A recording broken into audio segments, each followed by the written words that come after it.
Selamat sore. Hai. Seperti biasa, aku tadinya mau bikin video tapi takut malas ngedit, jadi aku live aja biar nanti langsung aku save gitu. Hari ini aku mau share, mau cerita gitu ya.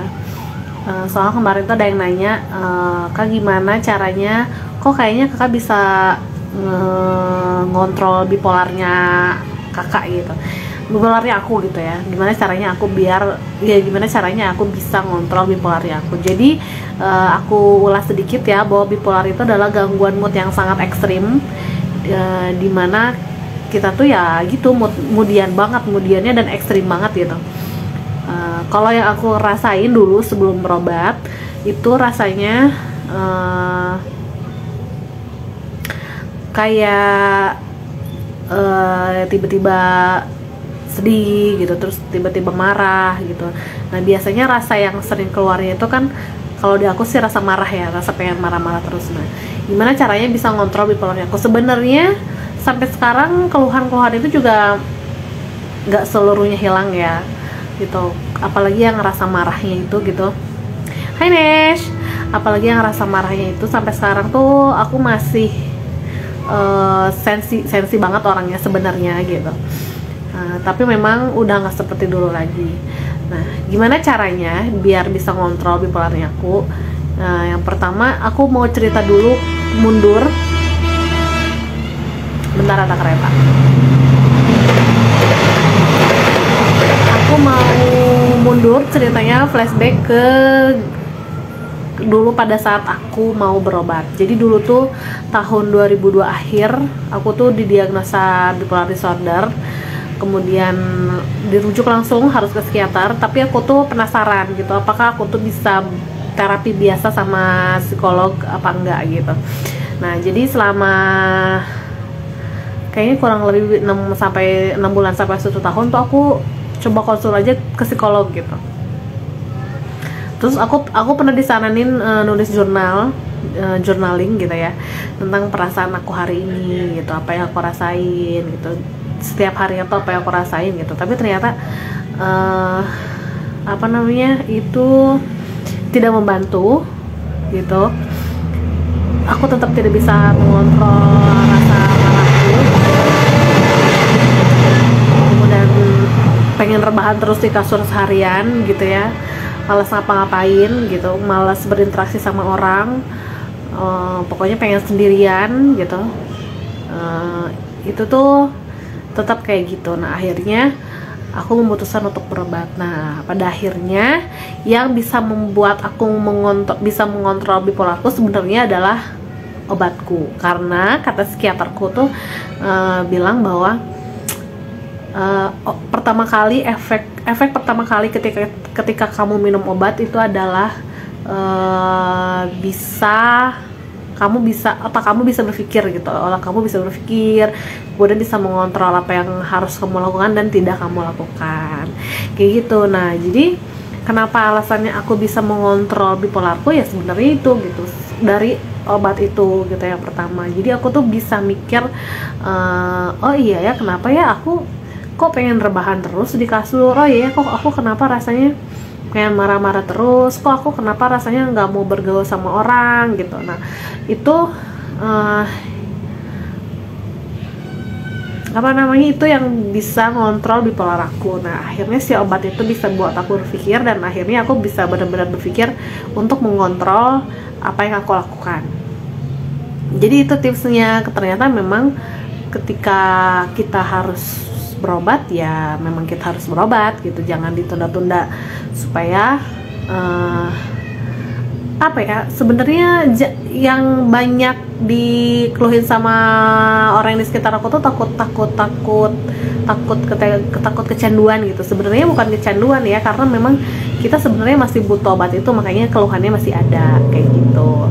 Jadi jangan pernah takut untuk kecanduan obat, karena memang ya kita butuh obatnya. Nah selain berobat, aku juga melakukan rutinitas rutin setiap harinya gitu. Jadi aku pernah dengar dari, aku lupa dari psikolog yang siapa gitu ya, dari psikolog yang mana, bahwa aku tuh harus membuat rutinitas kegiatan dalam satu hari, bahkan satu minggu gitu. Jadi satu minggu tuh aku bikin rutinitas tuh, hari Senin aku ngapain, hari Selasa aku ngapain gitu, olahraga aku taruh di hari apa gitu, terus jalan-jalan aku taruh di hari apa gitu, jalan-jalan sama keluarga ya, sama suami dan sama anak. Itu tuh aku taruh di list harian dan mingguan aku gitu. Jadi aku tuh setiap harinya nggak ada yang namanya diem di rumah, karena kalau aku diem di rumah, ini juga kata temen aku yang perawat ya, kamu tuh nggak boleh diem di rumah, pokoknya kamu harus mengerjakan apa deh, ketemu sama orang, mau itu cuma ngobrol, mau itu cuma apa, pokoknya harus berinteraksi sama orang. Nah itu yang aku lakukan sekarang. Jadi aku tuh nggak ada diem. Kalau dulu tuh pokoknya pengen diem aja di rumah, nggak ketemu sama siapapun. Nah kalau sekarang tuh aku tetap keluar rumah, aku ngobrol sama siapa aja gitu, sama tetangga aku, sama saudara aku, pokoknya ada interaksi sosial sama orang yang nggak bikin aku mumet diem di rumah terus gitu. Jadi itu yang bisa bikin aku mengontrol bipolar aku. Nah kemudian aku juga selain itu aku mau ikutan terapi journaling, aku menulis harian gitu. Cuman menulis hariannya nggak banyak ya, cuman kayak hari ini aku melakukan apa, hari ini aku apa yang aku rasa, itu aja sih yang lebih biasa aku tulis adalah apa yang aku rasain hari ini. Nah dulu ketika sebelum berobat, aku tuh yang aku rasain tuh semuanya emosi kemarahan ya. Nanti kapan-kapan aku liatin bahwa dulu tuh aku tuh buku aku tuh semuanya tinta merah, artinya bahwa aku marah. Nah sekarang tuh udah tinta hitam semuanya, bahwa aku merasa senang, aku merasa gembira gitu. Itu perubahan yang aku rasain sekarang. Terus aku juga ikut art terapi, dan aku tuh nggak ikutan ini ya, nggak ikutan di yang berbayar gitu. Aku lihat aja di Instagram gitu, ada Instagram yang dia nge-share tentang art terapi, terus aku ikutin aja, aku ikutin gambar kayak gitu-gitu, nggak yang ikutan yang berbayar gimana. Pokoknya aku cari-cari aja di media sosial gitu. Nah, kemudian selain itu aku tetap gabung sama komunitas yang ada di bawah naungan psikolog. Jadi aku tetap bisa komunikasi sama psikolog. Aku juga ikut event-event mereka. Aku bahkan seringnya ikut event-event mereka yang free gitu ya, supaya aku bisa tetap konsul aja sama psikolog gitu. Pernah ikut yang berbayar juga pernah gitu, tapi intinya aku mendekat kepada lingkungan yang baik dan mendekat kepada mereka yang berilmu, supaya aku semakin bisa mengontrol diriku. Sampai saat ini aku nggak bisa berkata bahwa aku 100% clear dari bipolar, enggak, karena bipolar itu kalau kata psikolog wah keluhannya itu bisa jangka panjang banget, bisa seumur hidup bahkan gitu. Jadi aku juga masih ada keluhan-keluhan yang aku rasa, tapi setidaknya sampai setahun ini aku berobat,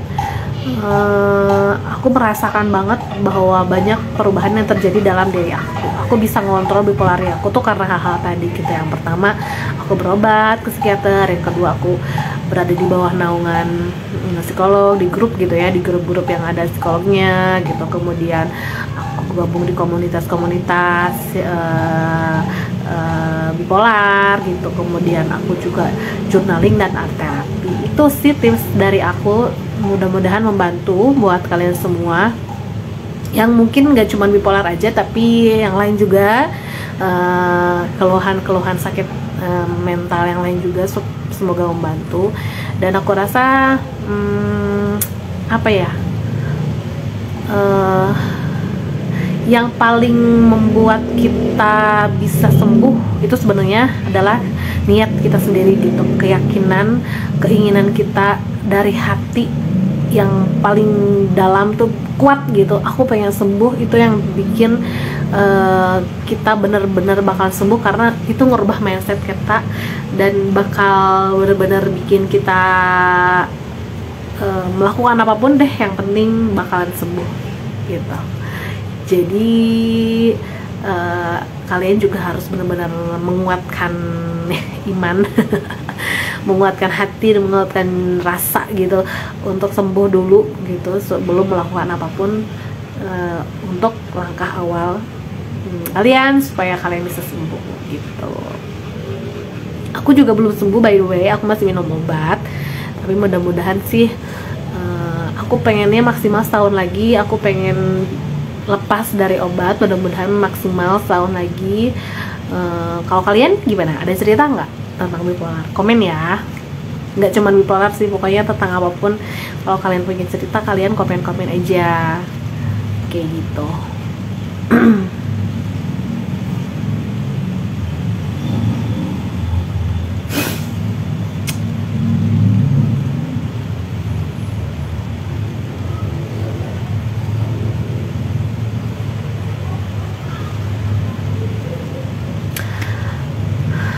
Terima kasih yang udah bergabung, terima kasih